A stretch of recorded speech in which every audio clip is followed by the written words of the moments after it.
gente, ligadinho aqui na Rádio Web do TCE. Bom estar com vocês mais uma vez. A gente começa mais um programa TCE Convida.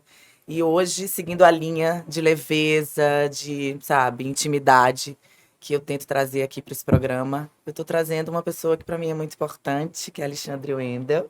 E que para o nosso estado também é muito importante, que é uma pessoa que entende muito sobre comunicação, sobre pesquisa, e é isso que a gente vai falar aqui hoje. Vamos falar sobre pesquisa, desmistificar algumas coisas que a gente acaba pensando. E a primeira delas, Alexandre, antes de começar, eu queria te agradecer. Você está aqui. Oba, legal. Muito Também queria obrigada. agradecer a Estou até você, nervosa de estar agradecer falando você, com Maria, você. agradecer ao pessoal que acompanha o trabalho de vocês. Dá parabéns também, né? O Tribunal de Contas, esse trabalho é muito legal, é uma maneira muito importante de se aproximar das pessoas, do cidadão em geral. Eu estou Parabéns. muito feliz também de estar fazendo esse programa, que para mim sempre foi a único meio de comunicação que eu nunca tinha entrado ainda, que era o rádio. Então eu estou muito feliz de estar podendo ter essa oportunidade aqui através desse trabalho que eu Parabéns. desenvolvo aqui na comunicação. Mas vamos falar sobre pesquisa. Vamos nós. E a primeira coisa que eu acho que a gente devia falar é sobre esses mitos, né? Uhum. Que envolve a São pesquisa, muitos. muitos. Então, assim, eu mesmo, como uma cidadã, eu acho que só através de você que eu conheci a pesquisa, né? De Uhum. fato, entendi o que é uma pesquisa. E sou uma comunicadora, trabalho com isso, estudei sobre isso. E sei que tem muita coisa ainda para assim, para me informar sobre esse assunto e como ele é importante para a gente, né? Como comunicador. Então, assim, eu, por exemplo, nunca tinha sido entrevistada Uhum. por nenhuma pesquisa, Legal. né? Até conhecer você. E por que isso acontece, né? Uhum. E por que as pessoas têm que acreditar que a pesquisa acontece, né? Legal. Já que elas não tiveram essa experiência. Uhum. Então, eu acho que é fundamental para o brasileiro, de maneira geral, ele ter acesso à informação, né? Assim como vocês estão passando informação, jornalista, radialista, a imprensa de uma maneira geral, ele tem direito à informação com relação aos índices de pesquisa, tanto eleitoral, de mercado, qualquer coisa. Então, a pesquisa é importante. Agora, a pesquisa é muito cara para você fazer uma pesquisa censitária, ou seja, entrevistar todos os brasileiros ou todos os sergipanos. Até isso Então, é meio impossível. então, o que mais se fala é o seguinte: nunca o Ibope, digamos assim, me entrevistou. E é difícil, né? São 2 milhões e poucos de sergipanos.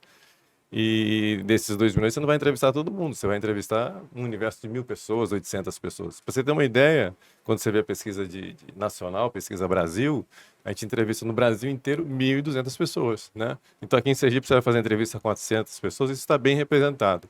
Aí, qual é a questão? Por que não faz com todo mundo e por que não me pega? Eu vou dar um exemplo legal. Como é que é com a avó de vocês no sábado e domingo? Ela faz um cozido, ela faz uma feijoada, pega a colherzinha dela lá, coloca lá dentro, experimenta e diz se está salgado ou não. Não precisa ela que a sua avó, sua mãe coma a feijoada toda para saber se está salgado ou se não está. É só uma amostra. Aquela amostra é bem menor do que o caldeirão todo de feijoada. Um outro exemplo para chocar mais é o sangue, né? Então, Carlos França, Abacuque, você, eu, ninguém tira o sangue todo para saber se está bom ou se não está bem de saúde. A gente vai lá e tira uma amostrazinha, uma ampolinha de sangue e diz se aquela pessoa está bem ou se está ruim. Então isso é uma amostra. Então não precisa tirar tudo, não precisa entrevistar todos os sergipanos e todos os brasileiros para saber como é que está a situação. E quais são os tipos de pesquisa que existem e para que elas, e para que, quais as diferenças? Quais as diferenças Legal. e por que eles são diferentes? Mais grosseiramente, a gente pode separar em quantitativa, que é essa de quantidade de pessoas, você vai saber de quantidade de eleitores, e saindo do número de eleitores, quantidade de pessoas que compram imóvel da marca tal, quantidade de pessoas que compram carro tal, que compram Volkswagen, que compram Hyundai, o que quer que seja. Essas são as quantitativas. Você vai de casa em casa e depois você vê daquele universo quantas pessoas compram ou não compram. E a qualitativa, que é a que eu mais gosto, é a mais divertida, que ela mexe com a subjetividade das pessoas. Ela mexe com aquilo que as pessoas não falam, né? Então você procura entender as tendências. Então, tendência de moda, né? Você vai usar tal cor, você vai usar tal roupa, como é que vai ser a moda, é uma pesquisa qualitativa. Quais são as cores dos carros, é uma pesquisa qualitativa. Então, a pesquisa qualitativa é um focus group, que se chama também, é um grupo de pessoas, de 10 a 12 pessoas numa sala, uma sala como essa, e você mostra as cores, você mostra carros, você mostra a varanda de um apartamento, fala, olha, se essa varanda aqui tivesse churrasqueira, você pagaria 50 mil a mais? Se essa varanda aqui tivesse isso e aquilo, se a garagem fosse coberta, você pagaria 10 mil a mais no valor desse apartamento. Então, a qualitativa te traz informações muito ricas sobre tendência. E se tratando hoje, que é o assunto que todo mundo quer saber de candidato, você vai saber se como é que aquele candidato ele é visto pela população, né? Se ele é bem visto, se ele é mal visto, se ele é visto como corrupto, se ele é visto como correto, né? E aí, quem trabalha com isso vai trabalhar com essas informações. Então, quantitativo e qualitativo é basicamente isso. E essa pesquisa, e essas pesquisas de mercado, qualquer empresa, seja de qualquer tamanho, é interessante fazer Legal. ou não? Eu gosto de dar exemplos, né? Então, uma risoteria no final dos anos 90 queria saber se botava uma risoteria no shopping Jardins, né?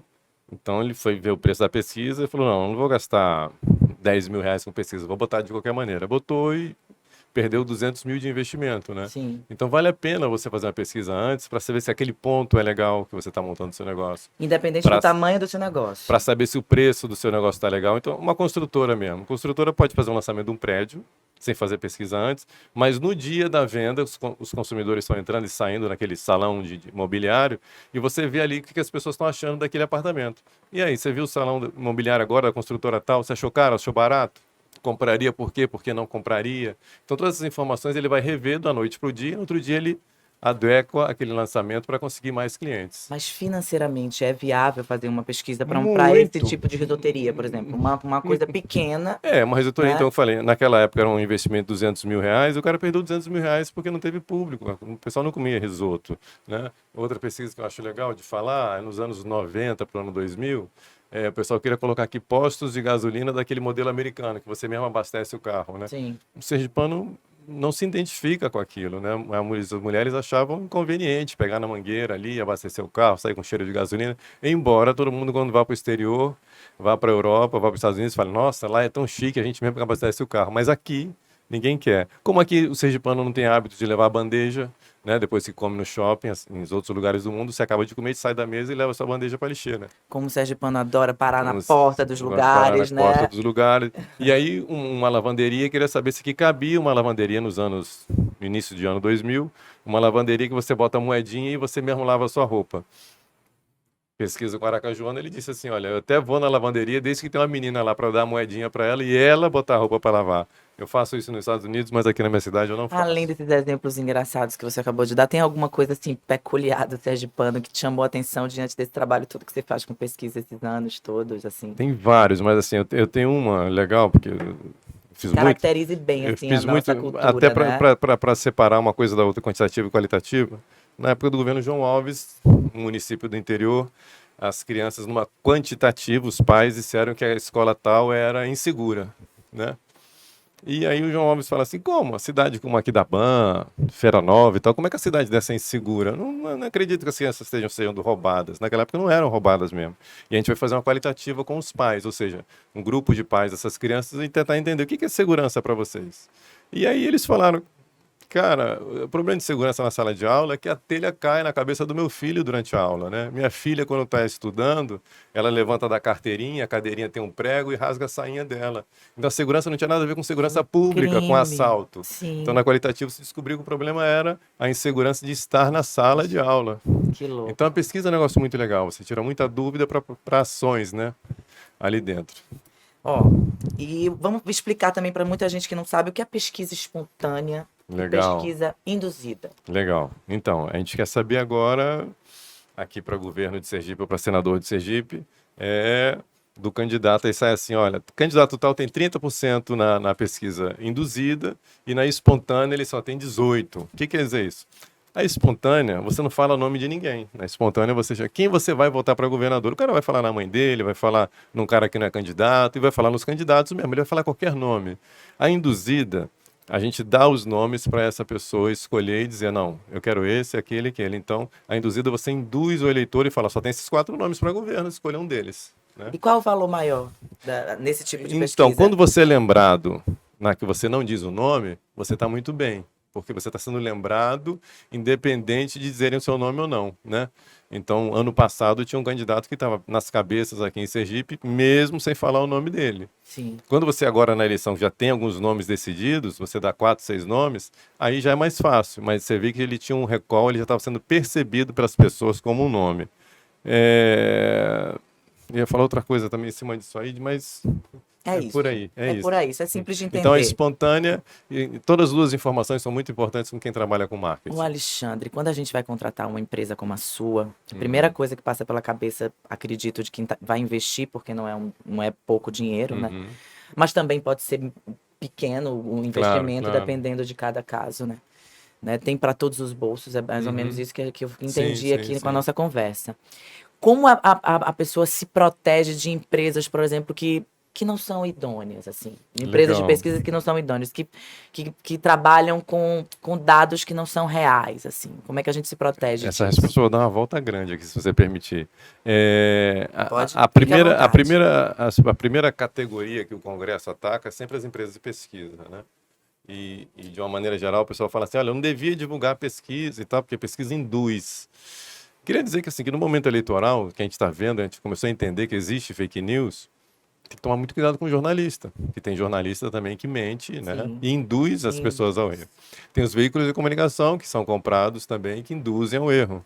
Tem também grupos, né, de redes WhatsApp, tem formador de opinião e tudo, que também induzem ao erro. Ou seja, que pode induzir ao erro, nesse meio, todo mundo tem profissionais que são ruins. Na engenharia tem, na arquitetura tem, na farmácia tem, os médicos têm médicos ruins, empresas de pesquisa também. Mas, assim, a injustiça quando se diz assim, só a pesquisa que induz ao erro. Não, né? O Jornal Nacional, na campanha de 89 com o Collor, quando disse que ia para o segundo turno um ou outro, ela forçou uma barra grande e acabou indo o candidato que a Globo queria, né? Então, nesse meio, todo mundo pode induzir. Agora, cabe ao eleitor ele ter o maior riqueza de informações possíveis, né? Ler revista, ler jornal, ver as pesquisas de uma empresa e de outra e tal. Então, toda empresa... E tem outro risco também grande. Chega o período eleitoral, muita gente monta empresa de pesquisa em março da eleição. E quando chega outubro, fecha. Uma das coisas que eu ia te perguntar, é assim fácil virar uma empresa de pesquisa? Porque tem tantas coisinhas que eu vejo você fazer, tantos detalhes, nossa, como pode, né? Qualquer pessoa assim pode montar um instituto. Então, como você pode montar um jornal impresso, né? Você pode montar um jornal impresso, você pode distribuir 100 mil jornais impressos nesse fim de semana, falando bem ou mal de um candidato. Então, para fazer o mal, você pode tudo. A diferença de uma empresa idônea é o seguinte, quando a gente vai fazer pesquisa, número 1, a gente não faz na data que o candidato pede. Às vezes ele fala assim, não, Alexandre, não faça esse fim de semana não, vamos fazer no outro, que eu vou fazer uma festa e eu quero que você faça durante a festa.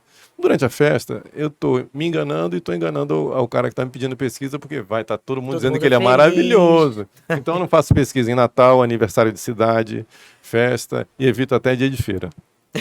E os cuidados que a gente tem, se você pegar esse papel que você tem na mão aí e botar o seu nome para governador em primeiro lugar, o meu em segundo, França em terceiro, quarto, chegar no 10º lugar, que seja o melhor candidato, o cara não vai olhar o 10º lugar com a mesma atenção que olha o primeiro e o segundo. Então isso também induz. Então o que a Única costuma fazer? A Única usa um disco de setor, é um disco redondo, como se fosse um bolo, que você corta em pedaços, ou uma pizza que você corta em pedaços, e cada triângulozinho daquele tem um nome. Então mostra esse disco redondo para a pessoa e ela com o dedo diz com quem ela quer votar. Então não induz em momento nenhum. Então você pode induzir desde o questionário que a pessoa vote como você quer, né? Então tem muitas maneiras de você induzir e fazer uma pesquisa errônea. Então o mais correto é a gente se informar e saber que aquela empresa acerta mais do que erra, por exemplo. A gente tem 22 anos, né? Então a diferença da empresa que chegar agora em março, aparecer de repente, você sai acreditando nela, como tem muitas aí já aparecendo agora. Então tem muitos artifícios. Então, assim, no interior principalmente, eu vou numa casa e não vou na casa do lado, porque geralmente o voto do lado é igual daquela casa que é da mesma família. Então, no interior, eu vou numa casa, pulo uma quadra e vou do outro lado da quadra fazer a próxima casa. Exatamente isso que eu ia perguntar, né? Tem algum critério de escolha, né? Então, tem empresa de pesquisa que manda os caras de van, né? O cara tá doido para voltar, senta numa calçada, pega um monte de gente, que geralmente tem todo mundo o mesmo voto, e bota, olha, deu isso aqui, que pode estar errado, né? Sim. Então, o certo é você procurar uma empresa idônea, que tem uma supervisão, que fica ali olhando se você foi no povoado, se você não foi, se você pulou essas casas, para ter uma Quanto mais idôneo, mais correto for, é melhor para a empresa e para quem está comprando também. Com Comprar a empresa que certeza. diz que você está em primeiro lugar e você perder também não é legal. Exatamente, não adianta nada. Pois é isso. E você, ó, você também faz Hum. muita pesquisa para órgão público, não é isso, Xande? Órgão público, eu já eu faço TRT, Tribunal Sebrae. Regional do Trabalho eu fazia quase que todos os anos. Ele tem é uma das instituições que mais me surpreendeu, porque ele tem uma questão com qualidade dos funcionários, a qualidade de bem-estar, né, de todo mundo que trabalha e dos advogados. Então, todo ano a gente faz uma pesquisa que chama de clima organizacional, que é para saber como é que está o bem-estar daqueles funcionários. E o funcionário, ele fala de tudo. Eu pergunto para ele a relação dele com o chefe dele, a relação dele com o superior, a relação dele com o estacionamento, com o plano de saúde, com a academia, com os benefícios sociais que ele tem, né? Se ele tem plano de carreira, o que ele acha da instituição que ele trabalha, se ele respeita, se ele não respeita, né? Se ele tem credibilidade, tudo isso. E isso tudo são informações riquíssimas para quem está administrando a instituição. Então, eu já fiz para o Tribunal de Contas, a esse tribunal daqui, já fiz para o Tribunal do Trabalho, já fiz para o Sebrae, para várias instituições públicas. Eles trabalham realmente com isso, porque hoje se sabe que cada vez mais essas instituições precisam dar valor aos seus Qual a importância colaboradores, desse tipo de né? Não pesquisa adianta para o tribunal, por exemplo, o tribunal daqui, o Tribunal de Contas? é riquíssimo, né? Ele vai saber quais são as maiores deficiências que os colaboradores têm com a instituição. Pode ser plano de saúde, pode ser plano de carreira, pode ser a relação dele com os chefes, pode ser que acho que trabalhando aqui ele não vai para lugar nenhum, né? Já teve um feedback de órgãos como esse, assim, de depois de uma pesquisa dessa, o que é que pôde ser realizado de benfeitoria? Você tem alguma Eu vou falar informação? mais uma vez do Tribunal do Trabalho, que é aqui pertinho, porque a gente apresenta a pesquisa de lá para os desembargadores. E eu fiquei muito constrangido, porque eu não sabia que era assim. E você fala na apresentação com os desembargadores e com o público em geral, do servidor mais humilde, olha, a vara tal, tal, tal é a pior vara daqui do tribunal.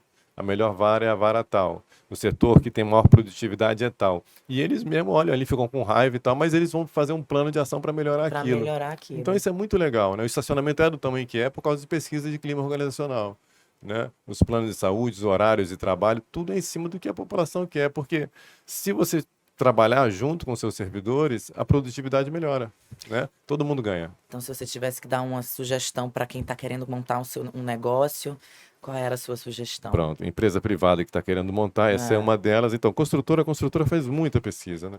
A construtora faz pesquisa o tempo todo, faz do lançamento, faz avaliação da concorrência, faz para saber se o imóvel dele tem que ter 120 metros, 180, 200, dependendo do local. Se aquele local ali é melhor ele fazer casa, ou fazer casa e apartamento, ou só fazer apartamento. Então, hoje todo mundo trabalha com informação. Eu gosto muito do modelo americano, que o presidente não assina uma lei, não assina uma reforma, nada sem fazer uma pesquisa para saber o que a população acha, né? A população é contra a favor do armamento, a população é contra o aumento do diesel ou não, que deve cobrar isso dos estados ou municípios ou não. E o líder, né, o executivo, vai trabalhar em cima de pesquisa, né? Então isso melhora muito a relação dele com a população em geral. bom, e diante de tudo que a gente falou, quem se interessar em procurar Alexandre Wender, a única, como é que faz? Legal, boa pergunta. Bem, tem boas empresas de pesquisa aqui e no Brasil, de uma maneira geral, né? Mas a única está há 22 anos no mesmo lugar, né? A gente está ali na Coroa do Meio, o telefone é 3255-4940, né? A gente vai lá, troca uma ideia, fala com quando a pessoa chega até mim, eu pergunto, o que você quer responder com uma pesquisa numa frase só? Porque as pessoas também querem saber de tudo, né? Ah, eu quero saber do meu marido, eu quero saber da minha empresa, eu quero saber quem é o prefeito que vai ganhar, o juiz, o deputado. Não, numa pergunta só, o que você quer responder? E é esse que eu tenho que apresentar no relatório. Então, a gente está lá há um bom tempo. Nunca erramos uma pesquisa eleitoral nesses 22 anos. Então, Eu pode ia fazer essa procurar, pergunta para que é você. uma Houve já algum erro? empresa de... Não, não teve não. Tem casos engraçados. Se puder falar aqui rapidinho. Pode. Às vezes, é legal a gente dizer o seguinte: uma pesquisa, ela não é previsão de futuro, ela não é bola de cristal. A pesquisa é sempre o passado. A gente faz uma pesquisa que termina hoje, é que a gente fez um trabalho de 3, 4 dias para trás, nunca para frente. Então, a pesquisa não erra quando você chega lá e fala assim, ah, a pesquisa errou. Não. No fim de semana pode acontecer uma fatalidade. Sim. Então, eu fiz pesquisa em Itaporanga, que o carro de um filho ou de um parente do candidato foi metralhado no sábado. mudou Mudou totalmente o tudo. resultado, né? Virou vítima. Então, hoje, ainda por cima, com o telefone celular, que as pessoas mudam de opinião do dia para a noite, tudo pode acontecer. Então, nem sempre a pesquisa que é, até porque a pesquisa, mais uma vez, ela fala de passado e não de futuro, mas indica a tendência. Pois é, gente. Eu espero que tenha tirado muitas dúvidas aí de vocês, porque a mim tirou muito. A Obrigada, mim também, eu Alexandre. sempre aprendo. Muito obrigado pela Muito oportunidade. obrigado, viu? Volte Valeu, sempre. É um brigadão. prazer, Valeu, viu? obrigado. Gente, obrigado por sua companhia. Espero que vocês estejam aqui com a gente no TCE Convida com Maria Franco, tá bom? Beijo e até a próxima.